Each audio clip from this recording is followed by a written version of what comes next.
Hi guys, welcome to Annapurna's kitchen. आज मैं बनाने जा रही हूँ प्रोटीन लड्डू, जिसके बहुत सारे फ़ायदे हैं। तो चलिए इंग्रेडिएंट्स देख लेते हैं। यहाँ पे मैंने ली है 200 ग्राम तिल, 100 ग्राम मुनक्खा, वाटरमेलन सीड्स 200 ग्राम, बादाम 250 ग्राम, काजू 200 ग्राम, पिस्ता 200 ग्राम, नारियल का बुरादा ये भी 1 कटोरी, और पंपकिन सीड्स 200 ग्राम और 400 ग्राम खजूर। इनको खाने से जोड़ों के दर्द में आराम मिलता है, दिमाग तेज़ होता है, आईसाइट तेज़ होती है और इसमें बहुत सारा प्रोटीन है, तो फैट लॉस में भी ये हेल्प करता है। इनमें बहुत सारे पावरफुल सीड्स हैं जिनके बहुत सारे हेल्थ बेनिफिट्स होते हैं। इनमें विटामिन, प्रोटीन भरपूर मात्रा में है। अगर आप दिन में 1 लड्डू भी खाएंगे तो आपकी सारी प्रोटीन की रिक्वायरमेंट्स पूरी हो जाएगी। तो चलिए शुरू करते हैं। इसको बनाना मैंने शुरू किया और पैन में 1 चम्मच घी डाल के मैं अपने बादाम भून लूँगी। लड्डू में मैं पंपकिन सीड्स और वाटरमेलन जैसे सीड्स का यूज़ कर रही हूँ। और जो ये सीड्स होते हैं इनमें ओमेगा 3 की भरपूर मात्रा होती है। ये सीड्स इतने पोटेंशियल हैं कि हमारी ऑलमोस्ट सभी रिक्वायरमेंट्स को पूरा कर सकते हैं। तो बादाम के साथ साथ मैंने काजू भी भुनने के लिए डाल दिए हैं। काजू को भुनने में थोड़ा कम टाइम लगता है, तो इन्हें रोस्ट करने हम देर में डालेंगे, जिससे बादाम रोस्ट हो जाए और काजू भी रोस्ट हो जाए और दोनों में से कुछ जले भी ना।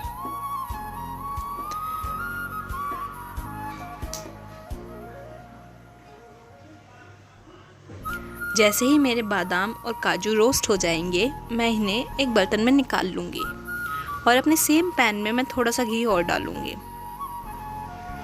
इस घी में मैं रोस्ट करूँगी वाटरमेलन और पंपकिन के सीड्स एक साथ।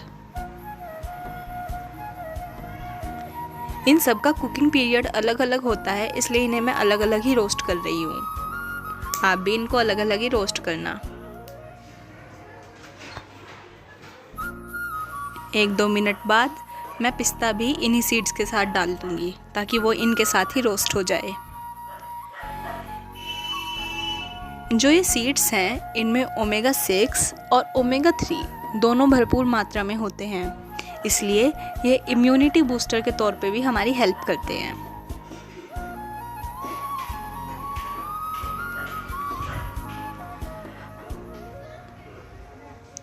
बच्चे ड्राई फ्रूट्स नहीं खाते तो इस टाइप के लड्डू बना के उनको दे दीजिए, उनकी इम्यूनिटी भी अच्छी बनी रहेगी और टेस्ट भी अच्छा मिलेगा। अब मैं अपने सीड्स को भी उस सेम बर्तन में निकाल लूँगी। अब मैं फिर से 1 चम्मच घी डालूँगी और इसमें मैं अपने तिल रोस्ट करूँगी। तो चलिए तिल को रोस्ट करते करते जानते हैं और बेनिफिट्स। इसको खाने से वेट गेन नहीं होता, क्योंकि इसमें हमने शुगर, जैगरी या किसी भी तरह की स्वीटनर का यूज़ नहीं किया है। इसमें नेचुरली स्वीटनेस आ जाती है खजूर के और मुनक्खा के होने की वजह से। तो लीजिए, इतने में मेरे तिल भी रोस्ट हो गए, तो मैं इनको भी बाहर निकाल लूँगी। अब मैं पैन में फिर से घी डालूँगी और इस बार मैं रोस्ट करूँगी खजूर के मैंने सीड्स निकाल लिए हैं और एक बार इन्हें मिक्सी में थोड़ा सा ग्राइंड कर लिया है। आप चाहें इसे बिना ग्राइंड किए भी चॉप करके यूज़ कर सकते हैं।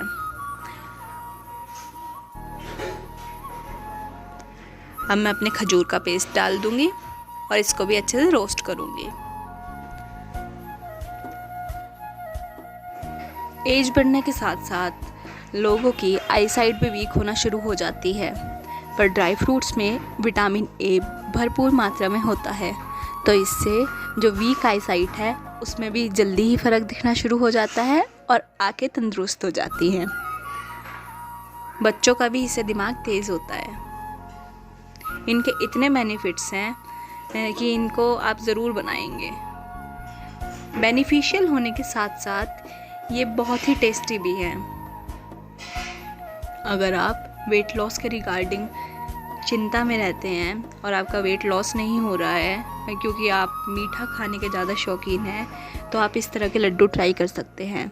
क्योंकि इनमें कोई आर्टिफिशियल स्वीटनर नहीं है, तो इस वजह से ये नेचुरली बिल्कुल फिट है। तो जैसे ही हमारी खजूर थोड़ी सी रोस्ट हो जाएगी, मैं इसमें मुनक्का डाल दूँगी। मुनक्का को भी हम इसके साथ ही रोस्ट कर लेंगे। मुनक्का के भी मैंने बीज निकाले हुए हैं। डेट्स को रोस्ट होने में ऑलमोस्ट 8 से 9 मिनट्स का टाइम लगता है। आप पहले भी निकाल सकते हैं। अब ये वो मिक्सचर है जो मैंने रोस्ट किया है, इसमें मैं डाल दूँगी अपने तिल वाला मिक्सचर। तिल को मैंने भून के थोड़ा सा दरदरा ग्राइंड भी कर लिया था। अब इसमें मैं डाल दूंगी डेसिकेटेड कोकोनट। कोकोनट को मैंने रोस्ट नहीं किया है, इसे मैं ऐसे ही डाल दूंगी। आप चाहें तो इसे भी रोस्ट कर सकते हैं। अब मैं इसमें डाल दूंगी अपना डेट्स वाला मिक्सचर।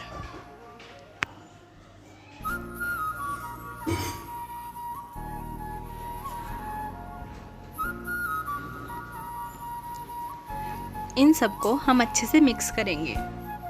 ध्यान से मिक्स करिएगा, ये बहुत गर्म है अभी।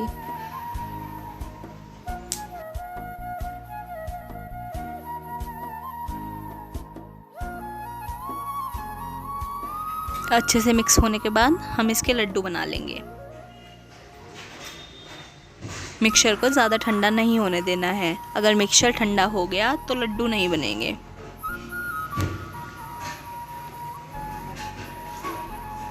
ये दिखने में भी इतने ही अच्छे हैं जितने खाने में।